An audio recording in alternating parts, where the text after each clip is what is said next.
Hello everyone. आज के इस लेक्चर में हमने इक्विटी इन्वेस्टमेंट की मेजरमेंट के हवाले से एक प्रैक्टिस क्वेश्चन कवर करना है। रीड करते हैं, सॉल्व करते हैं सवाल को। कहता है an entity purchases 10,000 ordinary shares of another company which is quoted at ₹198 ₹200 and pay commission totaling ₹3 per share. At the entity's first subsequent year end, the market quotes such shares at ₹218 ₹220 and it would cost ₹6 per share to dispose of it. कहता है company ने किसी और company के 10,000 shares buy किए और जिस company के हमने 10,000 शेयर्स बाय किए ना उसकी मार्केट कोटेशन थी 198-200 और हमने इन शेयर्स को बाय करने के लिए ₹3 पर शेयर का कमीशन भी दिया है। फिर कहता है पहले साल के आखिर में इन शेयर्स की मार्केट कोटेशन यानी कि मार्केट प्राइस हो गई 218-220 और इनको बेचने के लिए हमें ₹6 का खर्चा यानी कि ₹6 का कमीशन देना पड़ेगा। कहता है generalize the above if it is classified as fair value through other comprehensive income and fair value through P&L। अब देखिए बाजार तो ये सवाल सिंपल सा है कि हमने शेयर्स परचेज किए और पहले साल के आखिर में रिवैल्यू करना है और दोनों मॉडल्स के तहत हमने इसको अकाउंट फॉर करना है, फेयर वैल्यू थ्रू P&L या फेयर वैल्यू थ्रू OCI। लेकिन इस सवाल में खास चीज क्या है कि आपके पास जो मार्केट प्राइस दी हुई है ना वो कोई एक प्राइस नहीं दी हुई, हमें 198-200 या 218-220 दिया हुआ है। अब इसका क्या मतलब है, देखिए फॉर एग्जाम्पल कि अगर आप कभी किसी मनी एक्सचेंज में गए हो, आप कभी डॉलर वगैरह बाय करने के लिए या डॉलर सेल करने के लिए कभी किसी मनी एक्सचेंज में जाओ, तो मनी एक्सचेंज में आपने हमेशा देखा होगा कि जितनी भी फॉरेन करेंसीज के रेट आ रहे होते हैं ना उनके दो रेट्स आ रहे होते हैं। फॉर एग्जाम्पल कि अगर आप किसी मनी एक्सचेंज में जाते हो तो वहां पे आपको USD का रेट नजर आता है, लेट्स से 320-322। अभी 320-322 का क्या मतलब है सर? 320-322 का मतलब है कि इसमें से एक बाइंग रेट है और एक सेलिंग रेट है। इसमें से एक बाइंग रेट है और एक सेलिंग रेट है। इस बाइंग और सेलिंग रेट का जो नाम दिया जाता है ना ये हमेशा ब्रोकर के पर्सपेक्टिव से दिया जाता है। बाइंग और सेलिंग रेट का जो नाम दिया जाता है ना वो हमेशा ब्रोकर के पर्सपेक्टिव से दिया जाता है, कस्टमर के पर्सपेक्टिव से नहीं, कि ब्रोकर किस प्राइस पे करेंसी या शेयर्स बाय करेगा या सेल करेगा। अच्छा, अब हम इसको कैसे आइडेंटिफाई करें? आप इसको यूं समझें कि जब भी आप कोई चीज खरीदने जाओगे या जब भी आप कोई चीज बेचने जाओगे ना हमेशा आपका नुकसान होगा। क्या मतलब सर?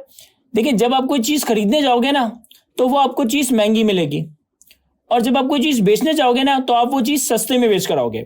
फॉर एग्जाम्पल कि अगर मैं डॉलर्स बाय करने के लिए जाता हूं ना, अगर मैं डॉलर्स बाय करने के लिए जाता हूं और मनी एक्सचेंज पे प्राइस दिख रही है 320-322, तो जब मैं बाय करने के लिए जाऊंगा तो मुझे महंगी मिलेगी, यानी कि मैं बाय कितने पे करूंगा? 322 पे।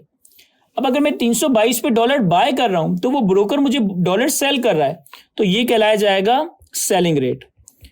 बाइंग रेट और सेलिंग रेट का जो नाम दिया जाता है ना वो कस्टमर के पर्सपेक्टिव से नहीं, ब्रोकर के पर्सपेक्टिव से दिया जाता है। आप आइडेंटिफाई कैसे करेंगे? आपका हमेशा नुकसान होगा। आप खरीदने जाओगे महंगा खरीदोगे, बेचने जाओगे सस्ता बेचोगे। मैं डॉलर खरीदने गया तो बोर्ड पे लिखा हुआ था 320-322, मैं महंगा खरीद के आऊंगा 322 का।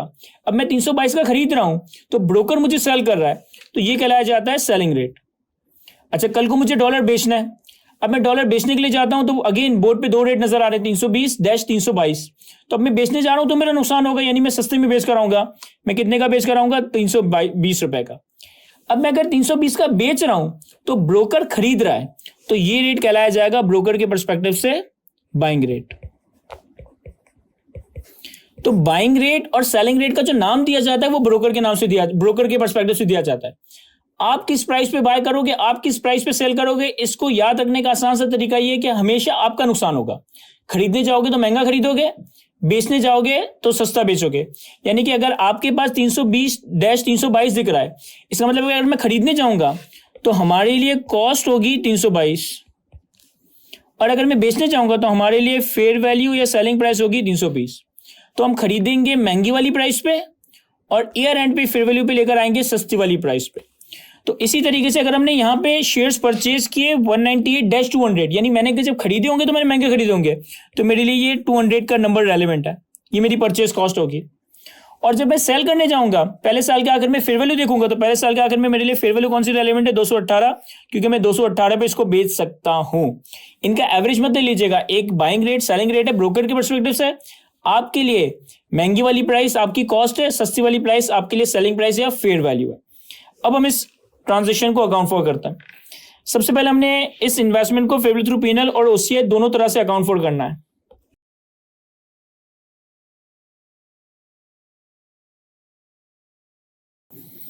लेकिन सबसे पहले हमने 10,000 शेयर्स बाय किए, 200 की प्राइस पे बाय किए और 3 रुपए की ट्रांजेक्शन कॉस्ट इनकर की। अब अगर मैं इसे fair value through PNL category में रखूं तो हमारे पास equity investments, fair value through PNL debit और cash credit. Sir 10,000 shares buy किए आपने 200 की कॉस्ट पे, तो 2 लाख रुपए आपके पास कॉस्ट आ जाएगी, सॉरी 2 मिलियन आपके पास कॉस्ट आ जाएगी। Equity investments debit, cash credit.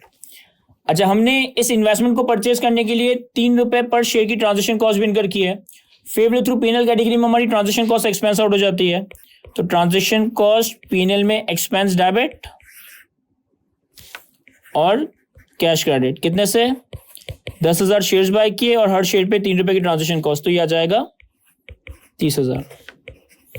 30,000 से transaction cost debit, cash credit. फिर पहले साल के आखिर में आपके पास मार्केट कोटेशन हो गई 218-220। हमारे लिए फेयर वैल्यू क्या होगी? 218। अब इन्होंने कहा कि बेचते वक्त आपकी 6 रुपए की डिस्पोजल कॉस्ट लगेगी।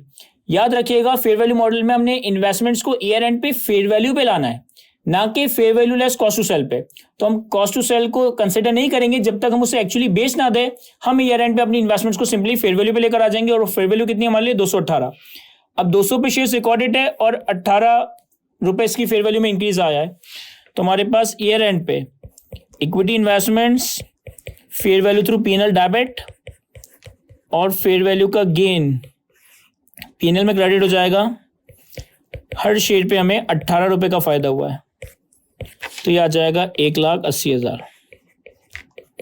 1,80,000 से हमारी इन्वेस्टमेंट्स डेबिट और फेयर वैल्यू का गेन पीएनएल में क्रेडिट। अच्छा, इन्हीं शेयर्स को अगर हमने fair value through OCI model में रखा होता, तो fair value through OCI model में जब हम इसको इनिशियली रिकॉर्ड करते हैं तो इनिशियली हम इसे fair value plus transaction cost पे रिकॉर्ड करते हैं, यानी कि हमारी एंट्री बनती equity investment fair value through OCI debit और कैश क्रेडिट। किस अमाउंट से? सर इन दोनों अमाउंट्स के टोटल से। 2 मिलियन का बाय किया, 3,000 की ट्रांजेक्शन कॉस्ट है, तो ये आ जाएगा 2030,000 और 2030,000, 20,30,000। फिर पहले साल के आखिर में शेयर्स की वैल्यू 200 से बढ़कर 218 हो गई। अब ईयर एंड पे आप जब फेयर वैल्यू का गेन रिकॉर्ड करोगे तो 18 रुपए का गेन नहीं, आप गेन कैसे रिकॉर्ड करोगे? 10,000 शेयर्स हैं जिनकी वैल्यू ईयर एंड पे 218 हो गई है, और आपके पास ये रिकॉर्डेड है 20,30,000 में, तो आपके पास अब की बार जो फेयर वैल्यू का गेन आएगा वो आएगा 1.5 लाख। तो 1.5 लाख रुपए से इन्वेस्टमेंट डेबिट और फेयर वैल्यू का गेन अदर कॉम्प्रिहेंसिव इनकम में क्रेडिट। सिंपल। तो यहां तक हमारे सवाल कंप्लीट हो जाता है। आई होप कि मैं आपको अच्छे से एक्सप्लेन कर सका हूं। आज के लेक्चर को यहीं तक रखते हैं। Thank you.